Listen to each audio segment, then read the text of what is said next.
Academia is supposed to be searching for truth. Yes. And there are various ways to search for truth. Science is the way to search for truth about the natural world. But if you're looking for truth about the spiritual world, science is the wrong set of tools. It's not going to get you there. You need there to understand the tools of the Spirit. But is what gets you there faith? Is that it? Ultimately, it leads you to faith. But let me say, I think this notion that faith is somehow the antithesis of reason is completely wrong. Explain why. So faith is, in fact, the most rational of all choices when you sort of look at the spectrum between atheism and belief. Let me tell you why. Imagine this table represents all of the knowledge that ever has existed or will exist in the universe.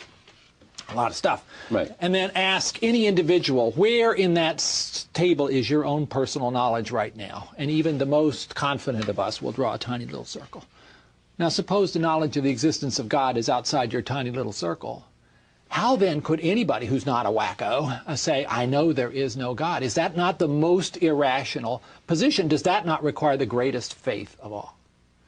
I would argue that already in our little circle, there's evidence of the existence of some supernatural being. The Big Bang, for instance. Did the universe create itself? I don't see how that could happen. God created the Big Bang? Well, something outside of nature presumably had to preside over the creation of something out of nothing. And when you look at the way the universe is tuned, where all of these constants are precisely having the value that's necessary for matter to coalesce and for life to be possible, it's almost impossible that such a thing would have happened. The probabilities are infinitesimal.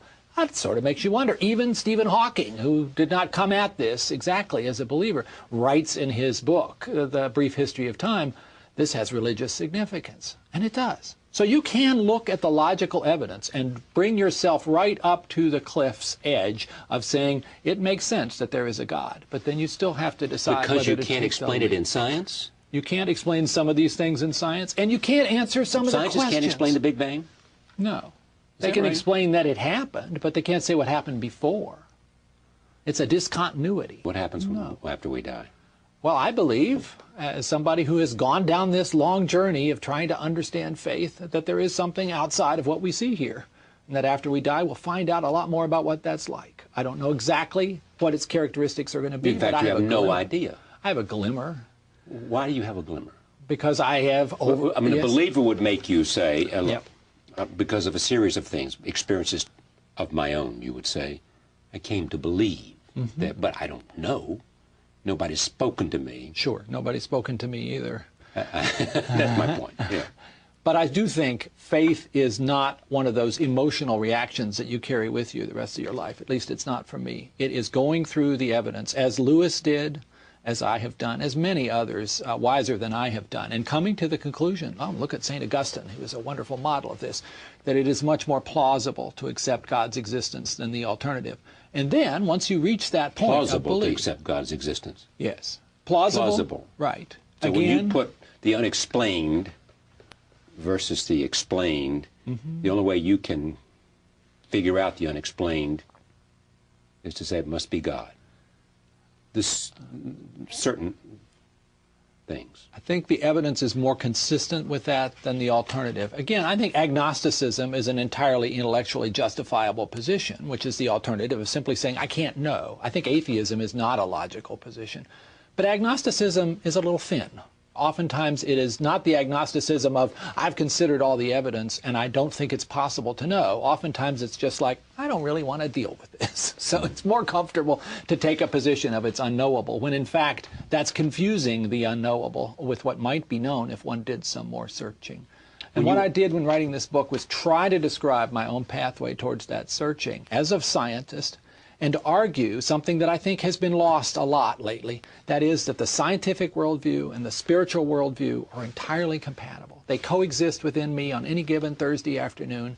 They make my practice of science more meaningful because it's also an investigation of God's creation. They make my faith more meaningful as well. And the idea that this harmonious middle ground between the extremes of shrill atheism on the one hand and fundamentalist Bible thumping saying that science can't be trusted on the other, that middle ground needs to be supported, encouraged, and young people need to know especially that it exists, because it may be hard to tell these days. Richard Dawkins on this show also said, take a look at this. I'm an atheist, but most evolutionists in America would probably pay lip service to the idea that there is no contradiction between them, and that people who want to believe in God do so long as they don't trespass on science's turf. What's the best thing you can say about faith? Not a lot. I mean, I think faith is pernicious because it teaches people, especially teaches children, that believing something without evidence is a virtue. And in extreme cases, it teaches people or is it just believing about one thing as a virtue? Either way, I think it's a bit pernicious because I think that children should be taught to seek evidence. They should be taught to be skeptical. If they're told something, they should immediately say, what's the evidence for that? Whereas faith teaches you not to ask for the evidence. It teaches you this is true because it's true because it's true. You just have faith and you don't have to justify it. Richard Dawkins, a popular scientist from Cambridge and very articulate very articulate guy. You would part company with what he said? I would agree with what he said, that we should teach young people to seek the evidence before drawing a conclusion. That's what drew me to become a believer after I had been an atheist. When I went and looked at the evidence, it was more convincing to me to believe in God than not to. The mistake that I think Dawkins makes is he only accepts scientific evidence as any criterion for making a decision. If God exists, God is outside of nature. Science is the way we investigate nature. It does not help us with this question of God. Let me put this finally into the picture. You and Craig Venter got lots of credit for mapping the human genome. Did that have an impact on any of this? Because, as you and I had many discussions at that time on this show, one of the results of that was to help us ask the question, what makes us human? Mm-hmm. Well, I had been a believer for a couple decades before that came along. For me, doing science was an opportunity to glimpse a little bit of the mind of God. And that certainly was true of reading out the letters of the human DNA. It is, in my view, this wonderful language that God spoke into being, bios, life, through logos. He spoke into being, meaning? So in the beginning was the Word, and the Word was God, and the Word was with God, the opening words of the first chapter of John. God as the Word, speaking life, speaking peace, speaking love into the world is a very fundamental part of Christian belief. But the Word, interestingly, is also a language. DNA is a language. We're getting a little metaphysical here, but it seems to me if you're willing to accept that evolution had a purpose, that the why was actually God's intention of creating us, then this language you can think of in a certain metaphorical way as God speaking into being, this wonderful double helix with its 4 letters, spelling out information for every living thing in this wonderful, diverse planet we live on. Finally, for me, where are we in mapping the human genome, your science hat? Because that was just the beginning. Yes. What we would learn from it, what we would do with it. Tell me what's happened since, was it 2000? 2000, we had the draft. Right. The finished sequence was completed in April 2003. Okay, 3 years later. So now 3 years after that, we are well along with applying that to medical benefit, which was always the point. I'm a physician. The reason I got excited about this project was its hope to transform the practice of medicine.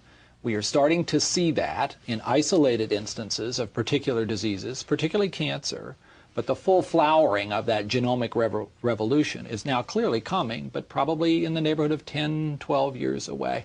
We will, in the next 2 or 3 years, discover the major hereditary factors in diabetes, heart disease, cancer, asthma, schizophrenia, and a very long list of diseases that have been so elusive for so long. We now have the tools to do that because of the Genome Project. And that is going to open our eyes to the causes of illness and provide us with the tools to practice prevention and treatment in ways that we could not have previously dreamed of.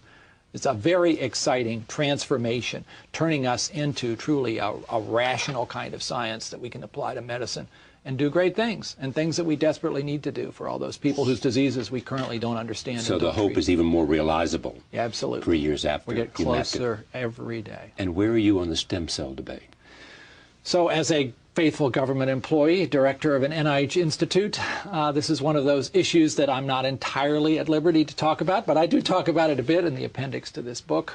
I do think human embryos that are created by fusion of sperm and egg are important moral entities and are somewhat different than what happens in this somatic cell nuclear transfer process, which maybe is a more promising medical approach anyway. But I think our main problem with stem cells is we've muddied up the whole thing. We collectively, by the rhetoric that has been applied, and I have to say, particularly in the political system, so that I don't think most of the issues are very clear right now. The difference between an embryo formed by a union of sperm and egg or by transferring a skin cell into an oocyte, profoundly different, but equated in many people's minds, calling both an embryo, giving them both the same moral status. We need to at least step back from those dug-in positions if we're going to make any headway. It's always great to see you. It's always wonderful to see you too, Charlie. This book is called The Language of God. A Scientist Presents Evidence for Belief. Francis S. Collins